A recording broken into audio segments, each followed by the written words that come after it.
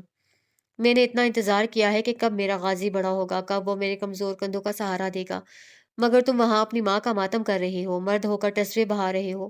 میں نے اپنے بیٹے کو اتنا کمزور تو نہیں مانا تھا، اس لیے خدا را میرے غازی، تمہاری ماں واپس نہیں آ سکتی، اس کا غم چھوڑ دو، وہ ہم سے اچھی جگہ پر ہے، تم میری فکر کرو۔ میں تکلیف میں ہوں، 18 سال سے تم لوگوں سے دور ہوں، میرے بچے میرے بغیر بڑے ہو گئے ہیں، میری بیٹیاں میرے بیٹے، کچھ تو کرو کہ تمہارے باپ کو اس بڑھاپے میں تم لوگوں کا سکھ نصیب ہو جائے۔ غازان کا دل کٹ کے رہ گیا۔ وہ دونوں سے ایک عرصے تک دور رہا تھا۔ وہ کیسے برداشت کر سکتا تھا کہ اس کی ماں کے بعد اس کا باپ بھی چلا جائے؟ ہم سارے رشتوں سے محبت کر سکتے ہیں، ان پہ جان چھڑک سکتے ہیں، لیکن جان دینے کی بات آ جائے تو وہ ہم صرف ماں باپ کے لیے یا ماں باپ ہمارے لیے دے سکتے ہیں۔ یہ جگر کاٹنے والی قربانی والدین اور اولاد سے منسوب ہے۔ اس نے باپ کا حکم سر تسلیم خم کیا، اس نے کڑی محنت شروع کر دی۔ اول اول اس نے یوسف خان کے ذاتی مسائل کی طرف توجہ دی اور اسے حل کرنے میں ان کی مدد کی، جن میں اکثریت کا تعلق کسی قبیلے سے ناراضگی تھی۔ قبائل کو راضی کیا، کئی لفظ استعمال کیے، کئی خوش آمدیں کی، کئی جگہ ذاتی پیسہ بھی لگایا، لیکن اس نے یوسف خان کو جائز اور ناجائز دونوں میں حمایت دی۔ یوسف خان اس کی ذہانت اور رویے سے متاثر ہو رہا تھا۔ غازان جب جب اس کے ساتھ ہوتا خود نہیں بیٹھتا تھا، کھڑا رہتا تھا۔ یوسف خان کو پانی بھی چاہیے ہوتا تو غازان خود لا کر دیتا تھا، کوئی تحفہ سوغات، کوئی ملاقات، کچھ منگوانا ہو، کسی کو سمجھانا ہو، کسی کی تعزیت، کسی کی تیمارداری کرنی ہو، سب کچھ غازان کر رہا تھا، یہاں تک کہ وہ گھر کے ذاتی مسائل میں بھی مداخلت کرنے لگا تھا۔ یہ سب ایک کارگر کا منصوبہ تھا، نعیم نامی کاریگر کا۔ وہ اپنے طور طریقوں سے غازان ابتہاج کے مقابلے میں تعلیم یافتہ اور باشعور مرد نظر آتا تھا، لیکن اسے کب کہاں کیسے بات کرنی ہے، کس کو کیسے کس نظر سے دیکھنا ہے، لوگوں قبیلوں اور یوسف خان کی نظر میں کیسے مقام بنانا ہے، یہ سب اسے فون پر وقتاً فوقتاً نئی ملا بتاتا تھا۔ وہ بھی کسی شاگرد کی طرح ہر رات اپنے سبق دہرا کر باپ کو سنا دیتا تھا، پھر اگلے دن کی ڈائری لینے کے بعد سو جاتا تھا۔ اس کے ساتھ ساتھ اس نے فصلوں اور کھیتوں پر دھیان دیا، لائیو اسٹاک، استبل، کھیت کھلیان اور ان کی زرخیزی کو ماپنے، مٹی کی ٹیسٹنگ، کھادوں کی ملاوٹ، پانی نہری نظام کیسے چلانا ہے، اس میں کیسے جدیدیت لائی جا سکتی ہے، زرخیزی کو کیسے بڑھایا جا سکتا ہے، بارانی زمین میں کھاد اور نہری زمین میں نمکیات ملانے کی مقدار کا تعین اس نے کیا تھا۔ وہ اس سب کا تجربہ رکھتا تھا، لندن سے پڑھ کے آیا تھا۔ اسے جہاں کھیتوں کی پیداوار میں ہاتھ بٹایا، وہیں ادویات مشینری کو متعارف کروایا۔ فصلوں کی بوائی اور کٹائی میں نت نئے مشینوں سے چترال کی مقامی فصلوں کو بہت فائدہ ہوا تھا۔ لوگوں کی کاندھوں اور ہاتھوں کی محنت میں سہولت آئی تھی۔ جو فصل پہلے درانتی سے کاٹی جاتی تھی، اب اس کے لیے مشین آ گئی تھی، جو نہ صرف فصل کاٹتی تھی بلکہ اس کا بیج میں ساتھ ساتھ نکالتی جاتی تھی۔ اس طرح لوگوں کا وقت کم استعمال ہونے لگا اور فصل کی پیداوار بھی اچھی ہو گئی۔ ان 6 گھوڑوں کو شیندور میں دینے کا مشورہ بھی اس کا تھا، جو یوسف خان کو بے حد پسند آیا تھا۔ اسی طرح نئے پل بنانے، روڈ ٹھیک کرنے، ہسپتال، ڈسپنسریاں بنوانے کے منصوبے بھی اسی نے متعارف کروائے تھے۔ اس کی محنت اور مشاقی سے کھوار قبیلے کی فصل 40% زیادہ ہوئی تھی۔ ربی اور خریف دونوں کی فصلوں میں بے پناہ اضافہ ہوا تھا، جو غازان کے لیے ایک بڑی کامیابی تھی۔ اسے یوسف خان کے دل میں اپنا مقام بنا لیا تھا۔ وہ لیڈری باڈی، رہبری جسم رکھتا تھا، اس کے انداز میں تنتنا تھا، اس کے رویے میں مٹھاس تھی، اسے بات کرنے کا اور لوگوں کا دل جیتنے کا فن آتا تھا، بچہ ہو، بوڑھا ہو یا جوان۔ غازان سب کا ہم عمر تھا، وہ سب کے ساتھ ان کی عمر کے مطابق پیش آتا تھا۔ یوسف خان کو اپنے بھتیجے سے انسیت ہو گئی تھی، لیکن وہ نہیں جانتے تھے کہ وہ سب ڈھونگ ہے، دکھاوا ہے، نمائش ہے۔ نئی ملا نے اسے گھوڑ سواری سیکھنے کا مشورہ دیا، لیکن غازان کو گھوڑے پسند نہیں تھے، وہ گاڑیوں کو شوقین تھا، اور اس شوق کی نشوونما خود لندن نے کی تھی۔ وہ عالیشان گھوڑوں کی بجائے چمچماتی اور لش پش گاڑیوں کا دلدادا تھا۔ وہ 2-3 بار گھوڑے پہ بیٹھا، لیکن ہر بار ڈگمگا گیا۔ اس ڈگمگاہٹ کی وجہ جھجک اور غیر دلچسپی تھی۔ اگر کوئی غازان کو لینڈ کروزر اور فرشین گھوڑوں میں سے انتخاب کرنے کا موقع دیتا تو وہ لینڈ کروزر لیتا، مہنگی چمکتی ہوئی دھونس والی کار۔ اگر وہ اپنے اس انتخاب کی وجہ بتاتا تو وہ کہتا یہ گھوڑے سے تیز چلتی ہے۔ ظاہر ہے اس کے نزدیک مغربی لباس پہننا، پٹ پٹ انگریزی میں بات کرنا، مہنگی ایسیسریز پہن کے نگ سگ سے تیار ہو کر نرم و نازک لڑکیوں کا دل موہ لینا ہی اصل لش و ششکے والی زندگی تھی۔ لندن سے اکنامکس پڑھ کے آنا اور یہاں کھیتوں کھلیانوں اور جرگے قبیلوں کی جھمگٹے میں پھنس جانا، اپنی زندگی کو خراب کرنے کے مترادف تھا۔ وہ اس سب کا شوق نہیں رکھتا تھا، لیکن نئی ملا کے کہنے پر اور اس کے بے جائے اعتراض پر غازان کو زبردستی ہر چیز سے محبت کرنا پڑ رہی تھی۔ اس کا اپنا کوئی ارادہ یا منزل نہیں تھی، بس ایک سادہ سا منصوبہ تھا کہ چترال کا سارا کام باپ کو سونپ کر وہ اسلام آباد چلا جائے گا اور وہیں سیٹل ہو جائے گا۔ نئی ملا کو اس کی اس خواہش کی بھینک تھی، ظاہر ہے کہ وہ اس کا خون تھا، اس لیے وہ اکثر غازان سے کہتا کہ تمہیں اگر اپنی زندگی اپنے مطابق جینی ہے تو تمہیں رستم کو حاصل کرنا ہوگا، وہ جو سب سے قیمتی اور تمام جائیداد کا 10% ہے۔ نعیم جانتا تھا کہ جیسے ہی وہ اپنے بیٹے کو سرداری کی گدی پر بٹھائے گا، چند مہینوں بعد وہ چترال آ کر اپنی دھونس جماتے ہوئے نہ صرف پورے خاندان کو تباہ کرے گا، بلکہ سب کا بٹوارا کر کے سب کو اپنی راہ لگائے گا۔ اتنے سالوں میں اس نے بھی شہر کے خوش و خوشبو کا مزہ چکھ لیا تھا۔ اسے سرداری کی طلب ہی اس لیے تھی تاکہ وہ زیادہ سے زیادہ جائیداد اپنے نام کر سکے۔ چونکہ وہ بلوری کی قیمت سے واقف تھا، اس لیے اسے رستم کی قیمت اور نایابی کا اندازہ بھی تھا۔ اس لیے اس نے غازان کو رستم کو کسی بھی طرح کاغذی کارروائی ہو یا زور زبردستی اپنا بنانے کا مشورہ دیا۔ اس لالچ کے پیش نظر غازان نے رستم کو حاصل کرنے کی حامی بھر لی۔ رستم 6 فٹ کی لمبی سیاہ گھوڑی تھی، اس کا وزن قد کاٹ اتنا بھاری اور روپ دار تھا کہ عام نوعیت کے 3 گھوڑے اس کے وزن سے مساوی ہو سکتے تھے۔ وہ گھوڑوں کے بیچ بے نیازی سے رہنے والی اعلیٰ اور عالیشان گھوڑی تھی۔ اسی دوران یوسف خان نے سردار کو نامزد کر دیا۔ سرداری میں اپنا ایک نام دیکھ کے اس کے رونگٹے کھڑے ہو گئے۔ کتنے ہی سالوں بعد یہ اتفاق ہوا تھا کہ یہ سرداری کے منصب کے لیے اس کا حامی امیدوار ساتھی نہیں تھا، وہ اکیلا تھا۔ یوسف خان کے اعلان کے بعد غازان کو لگا جیسے اسے زندگی کی سب سے بڑی کامیابی حاصل کر لی ہو۔ سردار بننا اس کا گول تھا اور اس کے باپ کا خواب۔ وہ شاید اپنے وقت کا واحد سردار نامزد ہوا تھا جس کے ساتھ مقابلہ کرنے کے لیے کوئی دوسرا ہم اثر نہیں تھا۔ وہ اکیلا تھا، اور جب مقابلے میں انسان اکیلا ہوتا ہے تو وہ کبھی بھی ہار نہیں سکتا۔ یوسف خان نے جو اس کے لیے شرائط رکھی تھی وہ قدرے مشکل تھیں۔ دراصل یوسف خان دیکھنا چاہتے تھے کہ اس کا بھتیجا لندن کے زیر اثر تو نہیں، گو کہ اب تک وہ اپنے اس کے اثر و رسوخ دیکھ چکے تھے، لیکن دل میں کہیں شک ابھی بھی باقی تھا۔ غازان کوئی اعتراض کر سکتا تھا اور نہ ہی کوئی رعایت مانگ سکتا تھا۔ ہر سرداری کے لیے سرداری کی شرائط پتھر کی لکیر ہوتی، آر یا پار کے علاوہ دوسرا کوئی آپشن نہیں ہوتا تھا۔ غازان کے لیے یہ معاملات دیکھنا مشکل نہیں تھا۔ اعلان سے پہلے بھی وہ یہ سب کرتا آ رہا تھا، لیکن اعلان میں دی گئی شیندور کے مابین شرائط اس کے لیے ایک نیا تجربہ تھا۔ وہ اپنے باپ سے ہدایات لے رہا تھا، لیکن اس کے لیے جگہ جگہ جا کے بندوبست کرنا، لوگوں سے ملنا، انتظام دیکھنا، یہ سب تھکا دینے والا کام تھا۔ یوسف خان دیکھنا چاہتے تھے کہ غازان کے اندر قوت برداشت، قوت صبر و تحمل، قوت فیصلہ، قوت رہنمائی کس قدر ہے۔ ان دنوں 6 گھوڑوں کی نمائش بھی ہوئی۔ گلگت سے اور چترال کے قبائل سے لاتعداد لوگ گھوڑوں کو دیکھنے آئے تھے۔ بلتیوں نے شیندور کے لیے اٹھائے جانے والے یوسف خان کے اس فیصلے کا خیر مقدم کیا تھا۔ کھوار قبیلہ جو پچھلے 18 سال سے شیندور سے باہر تھے اور ایک سردار قبیلہ ہونے کے ناطے یہ ان کے لیے ایک تضحیک کا مقام تھا۔ اس شرمندگی کے خاتمے کے بعد انہوں نے شیندور میں ابتہاج کے ذریعے وارد ہونے پر ان 6 انعامات کا اعلان کیا۔ یہ اپنی کھوئی ہوئی عزت اور ساکھ کی بحالی کی ایک ادنا سی کوشش کے ساتھ ساتھ اپنے کھوئے ہوئے مقام اور لوگوں کی نظروں میں کھٹکنے والے مجروح کارنامے کا سدباب بھی تھا۔ 6 گھوڑوں کی نمائش میں گلگت، چترال اور سوات سے کئی بڑے سرداران اور لوگوں نے شرکت کی اور یوسف خان کے ظرف، سخاوت اور وسیع قلبی کو سراہا۔ چترال کا ہر قبیلہ ان چمکتے چکنے اٹھے اٹھے گھوڑوں کو دیکھ کے انگشت بدنداں تھا۔ یہ 6 گھوڑے بڑی نزاکت، لاڈ اور محبت سے پالے گئے تھے۔ ان کی مشقیں بھی چترال کے استبل میں ہوئی تھیں اور ان کی رکھوالی کے لیے خاص ملازم تعینات تھے۔ یہ وہ استبل کے مہنگے، قیمتی اور بیش بہا گھوڑوں میں سے چن چن کے الگ کیے جانے والے گھوڑے تھے۔ ان کو دیکھ کے کسی بھی گھڑ سوار کا دل مچل سکتا تھا۔ پورے KP کے اور گلگت میں یہ خبر آگ کی طرح پھیل گئی تھی۔ ہر شخص شیندور قلعے کا خواہش مند نظر آنے لگا تھا۔ مقامی جرگے نے 2 ماہ قبل ہی ٹیم ترتیب دے دی تھی۔ اس بار ٹیم بھی تگڑی تھی اور ان کی مشق بھی بہت تسلی سے کی گئی تھی۔ جو لوگ ٹیم سے باہر ہو گئے تھے وہ دل میں یہ خواہش ضرور پال رہے تھے کہ کاش وہ منتخب ہو جاتے تو گھوڑوں کو جیتنے کی چھوٹی سی کوشش کر لیتے۔ غازان اور ابتہاج کے ذمہ استبل کی ذمہ داریاں ڈالنے کے بعد یوسف خان جیسے ہر چیز سے دستبردار ہو گئے تھے۔ ان کو اپنے قبیلے کے حالات بہتری کی طرف جاتے ہوئے دکھائی دے رہے تھے۔ ان دنوں غازان کو سرداری کا بخار چڑھ گیا تھا، اس کی گردن میں سریا آ گیا تھا، وہ ہر کسی سے بات کرنے سے گریز کر رہا تھا۔ اس نے چند مخصوص لوگوں کے ساتھ اٹھنا بیٹھنا شروع کر دیا تھا۔ یوسف خان کو اس میں پیشگی سردار کی جھلک نظر آنے لگی تھی۔ وہ اکھڑا اکھڑا سا بے نیاز رہنے لگا تھا۔ اس کا سارا فوکس شرائط کی ادائیگی پر تھا۔ اس نے اس معاملے میں ابتہاج کو بہت تنگ کیا۔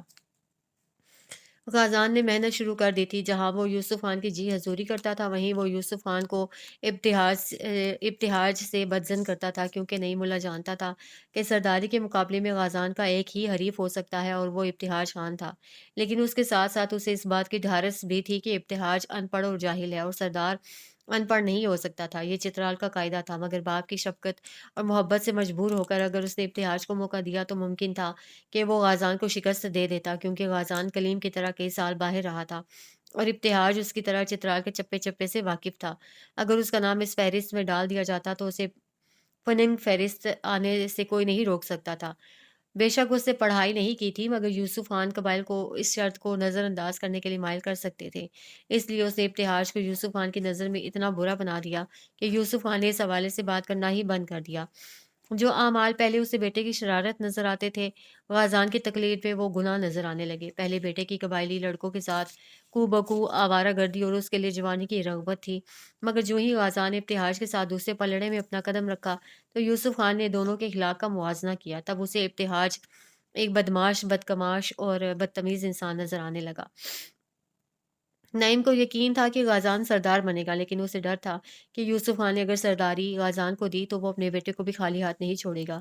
اگر وہ ساری جائیداد کا تخمینہ لگاتا تو سب سے زیادہ قیمتی چیز رستم تھا۔ اس نے غازان کو دو چیزوں کے لیے تنبیہ کی، اول رستم اور دوم سرداری۔ غازان نے دونوں پر عمل کرنا شروع کر دیا۔ نعیم اللہ خان جیسے جیسے اسے بتاتا وہ ویسے ویسے کرتا۔ 4 ماہ میں اس نے یوسف خان کا وہ اعتماد حاصل کر لیا جو بیٹے ہو کر ابتہاج نے بھی نہیں حاصل کیا تھا۔ ان 4 ماہ میں وہ موٹی چچی سے لے کر بریخنا تک سب کا چہیتا بن گیا تھا۔ سب اس کی رائے کا احترام کرتے، اس کی پسند ناپسند کا خیال رکھتے، اس کے فیصلوں کو ترجیح دیتے تھے، اس سے عزت سے پیش آتے تھے۔ 4 ماہ میں ماں کی موت کو ہمدردی کی وجہ اور باپ کی جدائی کو غم کا سبب بنا کر اس نے چترال کے ہر فرد کی محبت ہمدردی سمیٹی۔ اس کا باپ گھریلو سیاست سے واقف تھا، اسے اچھی طرح پتا تھا کہ رشتوں میں سب سے زیادہ کون سا جذبہ کام آتا ہے، ہمدردی۔ اس نے ہر انسان سے ہمدردی کی، اس نے گل لالہ سے بھی ہمدردی کی۔ وہ ہر چیز کو منصوبے کے ساتھ چلا رہا تھا۔ اس کی زندگی میں اگر کھانے کا وقت نکل جاتا تو اس لیے نہیں کہ وہ کہیں مصروف تھا، بلکہ اس لیے کہ آج اس کے باپ نے اسے کھانا کھانے سے منع کیا تھا۔ اپنے اعلان کے گھمنڈ میں آ کر اس نے ابتہاج کو بہت تنگ کیا تھا۔ ابتہاج جو بچپن سے ہی اپنے باپ کی آنکھوں میں کڑتا تھا، کھٹکتا تھا، جوانی کی دہلیز پہ وارد ہونے کے بعد وہ اپنے باپ کو اپنے کردار سے راضی نہیں کر پایا تھا۔ وہ برا تھا، برا ہی رہنے والا تھا۔ گو کہ اسے زندگی میں کبھی سرداری کا غم نہیں کیا تھا، کیونکہ اسے ساری زندگی ہی سردار کے بیٹے کی نسبت سے گزاری تھی۔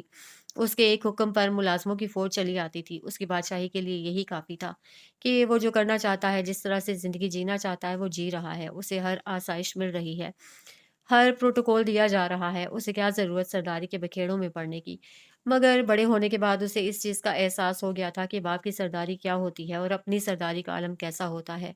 پگڑی باپ کے سر ہو تو مراعات زیادہ ملتی ہیں، یا پھر اپنے سر تو وارے نیارے ہو جاتے ہیں۔ اسے یقین تھا کہ اس کا باپ سرداری کے معاملے میں اس پر نظر ثانی کرے گا۔ وہ اور غازان ہم عمر تھے، مگر جیسے ہی انہوں نے غازان کو بلا مقابلہ چن لیا، اس کا دل کٹ کے رہ گیا۔ اپنا باپ بالکل ویسے ہی لگا جیسے 18 سال پہلے نعیم کو لگا تھا، مگر اس نے نعیم کی طرح شیطانی نہیں دکھائی، اس کی طرح چال بازیاں نہیں کیں، اس کی طرح عیاری سے کام نہیں لیا، بلکہ صبر کیا، جس طرح وہ بچپن سے اپنے باپ کے رویوں پر کرتا ہوا آیا تھا۔ غازان نے اس کا بھرپور فائدہ اٹھایا، وہ اسے ہر لمحے چڑھاتا تھا۔ بادشاہ کا بیٹا ہی بادشاہ بنتا ہے، لیکن افسوس ابتہاج، تمہارے باپ نے تمہیں کچھ نہیں چنا۔ وہ اس پر ہنستا گیا، اس کا مذاق اڑاتا گیا، اس پر آوازیں کستا گیا۔ ابتہاج نے بہت کوشش کی کہ غازان کی اٹکھیلیوں پر اسے کوئی جواب نہ دے، مگر جب وہ حد سے بڑھ گیا اور ملازموں کے سامنے اس کی عزت تار تار کرنے لگا تو اسے جان لیا کہ اب رد عمل نہیں دیا تو یہ تانے اور تشنے ساری عمر سننے پڑیں گے، یہاں تک کہ اس کے قبائلی دوست بھی اسے چڑھائیں گے۔ اس لیے اس نے غازان کو سبق سکھانے کے لیے جھوٹ کا سہارا لیا۔ اس نے اس کی سماعتوں میں بم پھوڑتے ہوئے بتایا کہ یوسف خان نے اسے رستم دیا ہے، تو غازان کی ہنسی پل بھر میں غم میں بدل گئی۔ وہ تو سمجھ رہا تھا کہ سرداری مل گئی تو رستم اپنے آپ مل جائے گا، لیکن اسے صرف سرداری ملی تھی۔ اس نے نئی ملا کو 2 خبریں دی تھیں، ایک خوشی کی اور ایک غم کی، اور دوسری طرف اسے بھی دو چیزیں سننے کو ملی تھیں، ایک شاباشی اور دوسری گالیاں۔ نئی ملا بری طرح ناراض ہوا تھا، لاہور میں بیٹھ کے اس کا خون کھول رہا تھا۔ اس نے 1 ہفتے تک غازان سے بات نہیں کی، اور جب 1 ہفتے بعد اس کا فون آیا تو اس نے غازان کو ایک حکم دیا۔ وہ حکم لے کر غازان ابتہاج کی خدمت میں عاجزی سے حاضر ہوا۔ ابتہاج، مجھے رستم دے دو، اس نے کہا۔ ابتہاج نے کوئی جواب نہیں دیا۔ غازان نے دوبارہ پوچھا۔ ابتہاج خاموش رہا، وہ یہ نہیں کہہ سکتا تھا رکو بابا سے بات کرتا ہوں، کیونکہ پچھلے 4 ماہ میں غازان نے اس کی باپ کی آنکھوں میں اس کی عزت کا جو فالودہ بنایا تھا، اس کی وجہ سے یوسف خان اس کی ایک بات بھی سننے کو تیار نہیں تھا۔ اسے دیکھتے ہی ان کی زبان پر ہمیشہ نفرت اور حقارت ہوتی۔ اپنے جواب میں ابتہاج چپ رہا، خاموش۔ یہ درخواست غازان نے کئی دنوں تک کی۔ وہ ابتہاج کو بری طرح پریشان کر رہا تھا۔ ایک دن بالآخر ابتہاج کے صبر کا پیمانہ لبریز ہوا۔ اسے دو ٹوک انداز میں کہا کہ وہ رستم نہیں دے گا۔ غازان کو لگ رہا تھا کہ ابتہاج جاہل ہے، ان پڑھ ہے۔ اسے کیا پتا رستم کی قیمت کا، اس کی نایابی کا۔ وہ اسے باتوں میں لا کے ورگلا لے گا۔ جبکہ ابتہاج کا خیال تھا کہ غازان اس کی منتیں کر رہا ہے۔ اگر اسے رستم میں دلچسپی نہیں بھی تھی تو وہ غازان پر یہ ضرور ثابت کر رہا تھا کہ اسے رستم سے دلچسپی بھی ہے اور محبت بھی۔ ایک ہفتے کی انتھک کوشش کے باوجود جب ابتہاج نہیں مانا تو اس نے نئی ملا کو سارے حالات سے آگاہ کیا۔ نئی ملا نے 2 دن کا وقت مانگا۔ اس کے بعد اس سے غازان کو ایک ایسا زہر منگوانے کا کہا جس سے گھوڑے مریں گے نہیں، مگر وہ چلنے پھرنے کے قابل نہیں رہیں گے۔ گھوڑے جن کے بارے میں پورا گلگت اور چترال جان گیا ہے، اس زہر سے اپاہج ہونے کے بعد یوسف خان کی عزت پہ بجلی بن کر گریں گے۔ غازان نے لندن سے اپنے ایک دوست کی مدد سے وہ ٹیکے پاکستان منگوائے اور منیب خان کے ہاتھوں سے گھوڑوں کو لگوا دیے۔ جس رات گھوڑوں پر زہر نے اثر کیا تھا، اس دن غازان نے ہر اس ملازم کو آنکھ کے نیچے رکھا تھا جو گھوڑوں کے ساتھ نظر آیا تھا۔ دوپہر میں وہ منیب کے ساتھ آیا۔ استبل کے میدان میں کھیلنے والے کھلاڑیوں کو ان 6 گھوڑوں پر سواری کرنے سے منع کیا اور ان 6 گھوڑوں کو استبل میں باندھ دیا۔ جس رات گھوڑے ہمیشہ کے لیے زمین سے لگ گئے تھے، اس رات ایک طوفان آیا تھا۔ حویلی کے سارے خان استبل پہنچ گئے تھے۔ ابتہاج سب سے پہلے پہنچا تھا۔ گھوڑوں کی حالت بہت تشویشناک تھی۔ جس طرح سے وہ تڑپ رہے تھے، کسی بھی ملازم میں اتنی سکت نہیں تھی کہ دل بڑا کرتا اور ان کی ہنہناہٹ سن لیتا۔ گھوڑوں کی موت سے یوسف خان بری طرح ٹوٹ گیا تھا۔ بدنامی، رسوائی اور عزت جانے کا خود اس کی رگ رگ سے عیاں ہو رہا تھا۔ اس رات جو سکون غازان کو ملا تھا، وہ سکون حویلی کے کسی مرد کو نہیں ملا تھا۔ ابتہاج کو اتنا شک ضرور تھا کہ جو کچھ کیا ہے غازان نے کیا ہے، لیکن کیا کیا ہے اس کا علم نہیں تھا۔ دوسرے دن وہ سیخ پا ہو کر اس کے پاس پہنچا۔ وہ کمرے میں سو رہا تھا۔ ابتہاج نے اس کا کمبل کھینچا اور اس کے اوپر پانی ڈال دیا۔ وہ بھیگا بھیگا سا ہڑبڑا کے اٹھ گیا تھا۔ کیا کیا ہے تم نے گھوڑوں کے ساتھ؟ ابتہاج چلا رہا تھا۔ کیا مطلب، کیا کہہ رہے ہو؟ وہ مکمل ناشنا انداز میں بولا۔ میں جانتا ہوں غازی، یہ سب تو نے کیا ہے۔ صاف صاف بتا دے ورنہ بہت برا ہوگا۔ ابتہاج بمشکل اپنے غصے کو قابو کر رہا تھا۔ مجھے بھی تمہاری طرح فون آیا تھا ابتہاج، مجھے نہیں پتا۔ غازان نے مکمل لا علمی ظاہر کی۔ ابتہاج نے گھٹنا بیڈ پہ رکھا اور جھک کے اس کا کالر پکڑ لیا۔ میں بچہ نہیں ہوں غازی، میں تمہارے جتنا ہوں، مجھے بے وقوف نہیں بناؤ، میں سب جانتا ہوں۔ اچھا ہوگا تم خود اپنے منہ سے بول دو کہ تم نے کیا کیا ہے۔ اس نے کہا کہ اسے بھی فون کیا گیا تھا، لیکن اس طویل بحث اور جھگڑے میں تنگ پڑ کر غازان کے نے منہ سے ایک فکرہ نکالا۔ اگر میں نے کچھ کیا ہے مسٹر ابتہاج تو اسے ثابت کرو۔ وہ اپنے کالر چھڑا لیے اور وہیں پہ ابتہاج زچ ہو گیا۔ وہ کیسے ثابت کرتا؟ اس کے پاس ثابت کرنے کے لیے کچھ نہیں تھا۔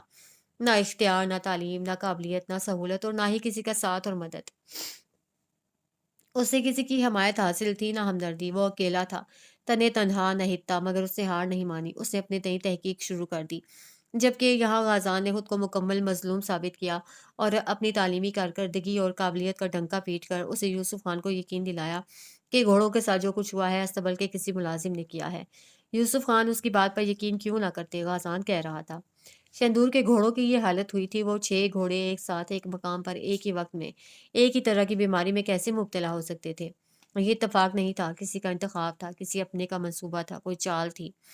انہوں نے اندھا اعتماد کیا۔ غازان نے پہلے ہی 7 لوگوں کو مد نظر رکھا تھا۔ اس نے واجبی سے تحقیق کرائی، کچھ کاروائیاں ہوئیں اور پھر اس نے ان 7 کو یوسف خان کے جرگے میں پیش کر دیا۔ اس نے الزام یہ نہیں لگایا کہ انہوں نے گھوڑوں کو کچھ ٹیکہ لگایا ہے۔ غازان کا مدعا تھا کہ جو کچھ ہوا ہے ان کی غفلت سے ہوا ہے۔ اور کیا ہوا ہے اس کے لیے اس نے یوسف خان کو یقین دلایا کہ وہ دنیا کے بہترین ویٹرنری بلائے گا، گھوڑوں کے ٹیسٹ کرائے گا اور پھر ان 7 سے تفتیش کرے گا۔ تب تک ان 7 کو یوسف خان نے سب کو جیل بھیج دیا۔ پورے چترال میں کوئی نہیں جانتا تھا کہ ان 7 کو استبل سے کیوں نکالا۔ غازان نے مرے ہوئے گھوڑے کو مدعا بنا لیا تھا۔ نہ لوگوں نے شک کیا اور نہ ہی کسی نے تحقیق میں دلچسپی لی۔ نئی ملا کے کہنے پر اسے ڈاکٹروں میں احتیاط کرنی تھی۔ غازی، تم نے ان ڈاکٹروں کا انتخاب کرنا ہے جو تمہارے علاقے کی ریت رسم اور رواجوں کو نہ جانتے ہوں، عموماً شہری ڈاکٹر۔ یہ اس لیے ضروری ہے کہ تم ان کو اپنی باتوں سے ورگلا سکو گے اور دوسری طرف یوسف خان کو شہر کے ڈاکٹرز ہونے کا لارا دے کر اس کا اعتماد بھی پالو گے۔ شہری ڈاکٹروں کو دیہات کے رسموں اور رواجوں کا علم نہیں ہوتا۔ تم جھوٹ بھی گھڑو گے تو وہ سچ مان کر یقین کر لیں گے۔ میرے بچے، ایک تیر سے کیس شکار کرنا سیکھو۔ ڈاکٹرز کا انتخاب سوچ سمجھ کے کرو۔ وہ جب آئیں تو ان کی بے جا تعریف کرو۔ ان سے ڈاکٹر مزید تمہارا ہم اثر بنے گا۔ کوشش کرو کہ ابتہاج کی شخصیت کو کاٹ کے رکھ دو۔ وہ پاگل آدمی، جاہل گوار، اس کے پاس دینے اور ظاہر کرنے کو غصے کے علاوہ کچھ بھی نہیں ہے۔ تم ذرا سا اسے اکساؤ گے تو وہ اپنی عزت کی پرواہ بھی نہیں کرے گا۔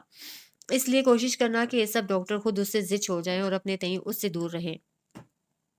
غازان نے باپ کی بات کان میں ڈال لی۔ اس نے دوائیں لانے، ٹیسٹ کرانے کی ذمہ داری منیب خان کو دی، جو پشاور یا گلگت یا اسکردو جاتا تھا، لیکن وہیں پہ مختلف لیبارٹریوں کے کاغذات گوگل سے نکال کر ان پر جھوٹی رپورٹ بناتا تھا۔ جو ڈاکٹر آیا اس کا انتخاب غازان نے کیا۔ سارے ڈاکٹروں کو اس نے علاج چھوڑنے پر مجبور کیا، کسی کو ڈرایا تو کسی کو دھمکایا، کسی کو انتہائی بے بس کیا۔ عبادہ سے پہلے 3 مرد ڈاکٹر آئے تھے، لیکن تینوں نہ علاج کر سکے اور نہ ہی مرض کی شناخت۔ عبادہ کو بلانے کا فیصلہ خود نئی ملا نے کیا تھا۔ وہ لاہور میں ہوتا تھا، اسے وہاں کے اس مشہور ویٹ ہسپتال کا پتہ تھا اور اس ہسپتال کی ساری معلومات اس کے پاس درج تھیں۔ اس نے غازان سے کہا کہ وہ عبادہ کو بلائے اور اگر وہ نہیں آئی تو لاہور سے ہی ڈاکٹر چنے، کوئی پنجابی ڈاکٹر۔ اس کا مقصد یہ تھا کہ جو لوگ شہر سے ہوتے ہیں انہیں گاؤں، بیابانوں اور پہاڑوں میں رہنے کی عادت نہیں ہوتی۔ وہ حویلیوں کو مسحور کن انداز میں دیکھتے تو ہیں، لیکن وہ ان سے ڈرتے بھی ہیں۔ اس لیے غازان نے جتنے بھی ڈاکٹروں کا انتخاب کیا تھا وہ سب کے سب شہر سے تھے۔ دوسری طرف عبادہ ایک لڑکی بھی تھی اور عموماً لڑکیاں نئے تجربوں سے ڈرتی ہیں۔ اگر انہیں ڈرایا جائے تو سہم جاتی ہیں، لیکن پہلی بار، دوسری دفعہ خوفزدہ کرنے پر وہ آپ کو اس روپ میں نظر آتی ہیں جس سے ہر کوئی پناہ مانگتا ہے۔ ابتہاج کو لگ رہا تھا کہ یہ غازان جس بھی ڈاکٹر کو لے کر آ رہا ہے وہ یا تو جان بوجھ کر علاج نہیں کر رہا یا پھر گھوڑوں کو مزید بیمار کر رہا ہے۔ اسے لگتا تھا کہ سارے ڈاکٹرز غازان سے ملے ہوئے ہیں، اس لیے اس کی حتی الامکان کوشش ہوتی کہ کسی بھی طرح ڈاکٹرز کو بھیج دیا جائے، کوئی بہانہ مل جائے، کوئی وجہ بن جائے۔ ظاہر ہے وہ خود تو نہیں بھیج سکتا تھا، اب وہ اپنی ہر حرکت کے لیے اپنے باپ کو جواب دیتا۔ اس لیے اس نے اپنے تئیں ہر چیز کی کوشش کی تھی۔ ان کی قسمت اچھی تھی یا عبادہ کی قسمت پھوٹ گئی تھی، وہی آئی۔ ایئرپورٹ پہ ابتہاج لینے گیا، وہی جاتا تھا کیونکہ دیکھتا تھا کہ کون سا ڈاکٹر آیا ہے، کیسا ہے۔ کیونکہ اس کی بھی حتی الامکان کوشش ہوتی کہ کسی طرح یہ ڈاکٹر چلا جائے، کیونکہ وہ غازان کی بات مانے گا اور گھوڑوں کو مزید بیمار کرے گا۔ اس نے ایک دفعہ اپنا کوئی جان پہچان کر ڈاکٹر بلوایا، اسے ٹیسٹ کرائے۔ یہ ٹیسٹ لے کر جانے والا منیب تھا، سو وہی نتائج آئے جو آ رہے تھے۔ عبادہ کو منیب خان پہچانتا تھا کیونکہ غازان نے اسے تصویر دکھائی تھی۔ اس لیے اس نے احتیاط کیے بغیر ایئرپورٹ پر عبادہ کو پہچان لیا، جس سے عبادہ پہلے قدم پر ہی بری طرح الجھ گئی تھی۔ عبادہ آئی تو ابتہاج کا رویہ بہت تلخ ہوا۔ وہ جب راستے میں بھیڑ کا علاج کرنے رکی تو ابتہاج کے ٹھنڈے اور شفاف لہجے نے اس پر ابتہاج کا پہلا اثر بہت برا ڈالا۔ یہ دیکھ کے منیب خان کی باتیں کھل گئی تھیں۔ اس کے ساتھ ابتہاج کا رویہ کیسا نکلا، یہ بات جب منیب خان نے غازان کو بتائی تو وہ سمجھ گیا کہ اسے کیسا رویہ رکھنا ہے۔ اس لیے اس نے دوستانہ رویہ ہی رکھا۔ اس نے عبادہ کو اعتماد میں لے لیا۔ اس نے ڈریسنگ سینس کا خیال رکھا، پرفیوم، بات چیت اور جینٹل مین بننے کی کوشش کی۔ ظاہر ہے ابتہاج ایک روایتی پٹھان مرد تھا، وہ کیوں کسی نامحرم کے لیے رکھ رکھاؤ کرتا، کیوں تیار ہوتا؟ وہ تو ہمیشہ سے ہی سادہ تھا، اسے کیا پتا تھا لڑکیاں کس چیز سے متاثر ہوتی ہیں۔ وہ تو جیسے مردوں کے ساتھ تھا ویسے ہی عورتوں کے ساتھ تھا۔ غازان نے عبادہ کو اپنی تعلیمی قابلیتیں بتائیں، اپنا انداز بھاری رکھا، اس کے کام آیا، اسے سراہا، اس کی تعریف کی، اس کی مدد کی، اس کا اعتماد لیا۔ اس اعتماد کا مقصد تھا کہ کل علاج کے دوران اگر عبادہ کو کسی چیز کا انکشاف ہوتا ہے تو وہ کسی اور کو بتانے کی بجائے صرف اور صرف غازان کو بتائے گی، اور بلا شبہ عبادہ نے ایسا ہی کیا۔ اسے لگتا تھا کہ جہاں اتنے بڑے بڑے مرد ویٹ نہیں ٹھہرے وہاں ایک چھوئی ہوئی سی لڑکی کیسے ٹھہرے گی۔ حویلی میں عبادہ کو گل لالہ کے کمرے میں ٹھہرایا گیا تھا کیونکہ باقی کمرے بلتی مہمانوں کے لیے تکلف سے سجائے گئے تھے۔ یہاں غازان کو دھڑکا سا لگ رہا تھا کیونکہ گل پڑھی لکھی تھی، وہ عبادہ سے دوستی کر سکتی تھی، جبکہ وہ چاہتا تھا کہ عبادہ حویلی میں اپنے دل کے راز ریشم یعنی اس کی بہن کو بتائے اور باہر کے راز اسے۔ اس طرح وہ دونوں طرف عبادہ کی پیش قدمیوں پر نظر رکھ سکے گا۔ اس لیے اس نے ریشم کو بھرپور ہدایت کی کہ وہ ہر طرح سے عبادہ کو میسر آئے، ہر کام وہی کرے، ہر چیز وہی لا کر دے۔ اس لیے عبادہ کے آس پاس ہر وقت وہی بن بناتی تھی۔ ادھر ابتہاج کے دل میں پہ عبادہ سام بن کے بیٹھی تھی۔ اس کا بس نہیں چل رہا تھا کہ وہ کسی طرح عبادہ کو یہاں سے واپس بھیج دے۔ کئی دن ہو گئے، عبادہ کو بیماری سمجھ نہیں آ رہی تھی۔ اسے کچھ شک ہو رہا تھا اور ظاہر ہے اسے جو بھی محسوس ہو رہا تھا اسے غازان کو بتایا۔ اسے یہ بیماری ڈپریشن لگ رہی تھی جس میں تھوڑا سا لیمینس تھا۔ اسے ٹیکے لگائے۔ جب ابتہاج نے دیکھا تو اسے خبردار کیا۔ ظاہر ہے وہ روک نہیں سکتا تھا، لیکن اس دن ابتہاج نے ان دونوں گھوڑوں پر کلمہ شہادت پڑھ لیا تھا۔ جب عبادہ نے غازان کو بتایا کہ اسے بیماری کا شک ہو چکا ہے، وہ اپنے استاد یعنی طارق سر کو بھی سب بتا رہی ہے، تو غازان نے اسی رات سوچ لیا کہ اب عبادہ خطرناک ہو رہی ہے، وہ دھوتی کھول سکتی ہے، لہٰذا اسے چلے جانا چاہیے۔